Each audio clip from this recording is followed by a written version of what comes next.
Oh, Super Missile. I thought that the DLC for Smash was a little expensive. If you stayed complete with all the costumes and stuff, it got a little pricey. Yeah. But they did make it like it was only like an extra $1 to get it for both systems, which was nice. Yeah, I guess that's true. So, because if you think about it, you're getting all this DLC for 2 different versions of the game. That's true. So, yeah, if you and they released a just the characters pack after everything was out, and I think it's like $18 for both systems, and you get just all of the major stuff. And if you like, I always kind of look at it as like, okay, if I'm buying this stuff as it comes out, you know, I'm not dropping, you know, 20, 30, however many dollars at once. Mm-hmm. You spread it out over a year's time, and it doesn't feel as bad. Like, that doesn't help anyone coming to it late. Right, but you're also not getting... It's kind of what... It's like I'm spending the same amount of money. I basically expect DLC to have the same price content ratio as what we used to get in full expansions. I miss expansion packs. Like, I miss that because... And see, I'm of two minds there, because big DLC, like, because an expansion pack is just a subcategory of, you know, post-launch content. But how many things, like, now exactly have expansion packs? Yeah. You know what I mean? Like, most of it's... When I hear DLC, I assume they're talking about, like, a new map or a new playable character or something. Well, and it's... I'm of two minds there, because, you know, it's nice to have the big, meaty content packs, but on the other hand, if you release things a la carte, you know, people can buy just what they're interested in. I mean, that's true. So, you know, I think it's going to depend on game, too, so, like... Yeah, because, like, people like to rag on microtransactions a lot. I'm like, no, dude, like, if you do them right, microtransactions are a great way to just let people buy... a Theater Rhythm, the Final Fantasy music game on DS. You know, it's like every song 99 cents. Just buy the ones you want. Don't buy the ones you don't want. Problem solved. Yeah, I'm actually not. I'm not opposed to like microtransactions. I think that's ultimately the way the gaming's gonna go. But I think you have to be very smart about it. Yeah. I don't think that content should be locked. How do I put this? I think that if you play it enough, you can get everything that a person who pays. Well, that's like the freemium model. You know, I'm talking about stuff like, you know, like Theater Rhythm, where there's just like, okay, the game came with 100 some odd songs, and then you can buy more a la carte. You know, the freemium model of like, you know, Pokemon Picross or Fire Emblem Heroes for a real recent example. Low Beyond, I'm not talking about like a full retail game. I'm not talking about that. Yeah, microtransactions and that stuff is bullshit. I'm talking about like more like mobile games. Yeah, and when I'm referring to like microtransaction, like I'm referring to like even in a full retail game, if you release stuff in just bite-sized content packs. Yeah. You know, like 99-cent songs for music. Or like, that's you know, fine. The entire Rock Band DLC method is, you know, microtransactions. Because it's $1.99 a song. Yeah. So, I think that's one of those things that there's a bit of a disconnect with like how we're using the term and what people think of when you say it. Yeah. I'm trying to think of a good example of what I mean. I've never played Overwatch, so I can't speak to that. I'm not much of a first-person shooter. Like I like Metroid Prime, and I like. That's a first-person adventure, Corey. Yeah, that's true. And I liked. Another first-person shooter. I mean, I like Fallout. I mean, I guess that's kind of a first-person shooter. But generally, I'm not a big fan of those.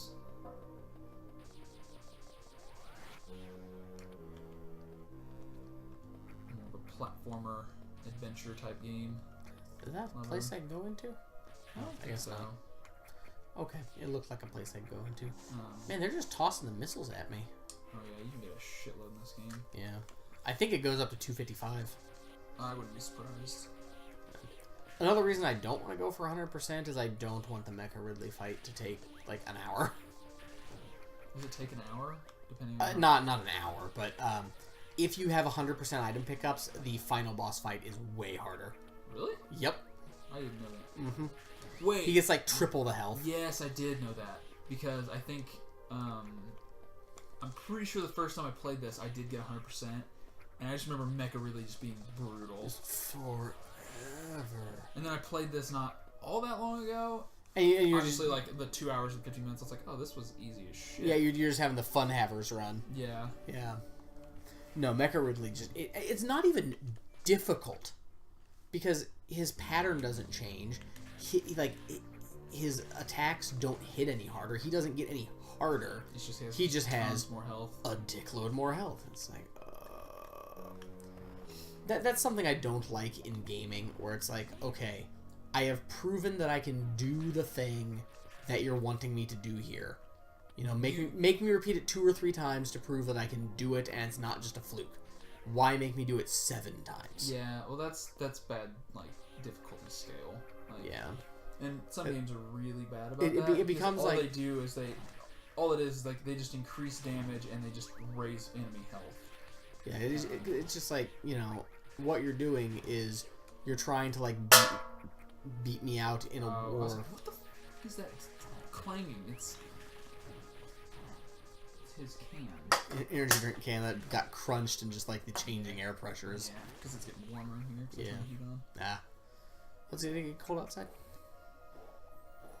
I was getting a little. Okay. Actually.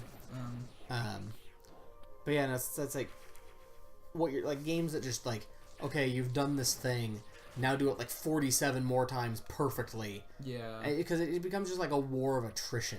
Yeah. Like, how long can my focus and my, like, you know, pixel perfect, oops. Guess we're not getting those missiles. It's almost like the difference between, to me, it's like, it's almost like a philosophy of the programmer when they're building the game. Yeah. Like, are they building a game that's testing you, or are they building a game to defeat you? Yeah. Like, well, and it's like all those, like, the old NES games that, you know, that coined the term Nintendo hard. Yeah. They're bringing in lessons from developing for arcades when the purpose is to suck as many of your quarters as possible. Right, and that's the game is trying to beat you. Yeah. Rather than present you a challenge to overcome. Right, like it's whether they want you to succeed at this or not. You know what I mean?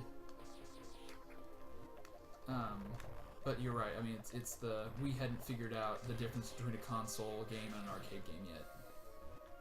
Basically, paying once versus paying for attempts. Yeah. Hey, more energy.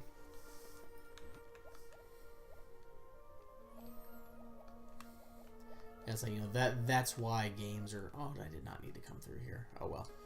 I've not played Bloodborne. I've seen it played. Should not have done that.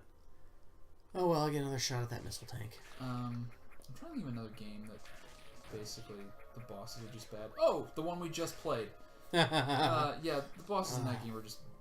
They're bullshit, because all it is just, you know... They're bullet sponges. I mean, it's just... Yeah. Well, I saw you fighting the lava dragon thing when I got here today. It's just like, you were, again, it was having to repeat the same, like, yeah, it's phase of combat. Like, it was beyond the Nintendo rule of 3. Mm-hmm. You know, once to figure it out, twice to prove it, 3 times to seal the deal. Right. You know, no, this was like, okay, do this 47 times. Yep. To me, like, and this isn't true for every boss, I guess, but like... Hashtag not all bosses. Not all bosses, yeah. Good boss design would be like, okay, you're traveling into an area and it's like completely new, unique, mob physics and techniques and AI and all this stuff, and rather than the boss being something just crazy different, like, it's essentially supposed to be a larger version of whatever the hell you've been fighting, but it has like more advanced versions of the shit you've already seen. That way you can, like, okay, let's see what you've learned and just apply what you've already done. Like, to me, like, that most of the time that's going to be Oh, that's right. good You design. go through the thing and pick up the thing, and then Ridley comes and beats you up. Final unknown item. I've heard Bloodborne and I've heard like the Dark Souls games. I've not played those, but I know a lot of people love them. I have played through part of the first one. And I've heard it's shitballs hard. Well, and the thing about it is the difficulty feels fair. Like, you know, and see that's what it is. You rush through and you get shit wrecked by a trap, and then you look down and realize, oh, look at the ground. There were like grooves where those kill saws came out and got me. It's not okay. Like, I should have seen that coming. Yeah, it's versus like what the hell? Yeah, how... or you know, I could have seen that coming had I been paying attention. Right. Oh no, I'm paralyzed with fear. No, I'm not.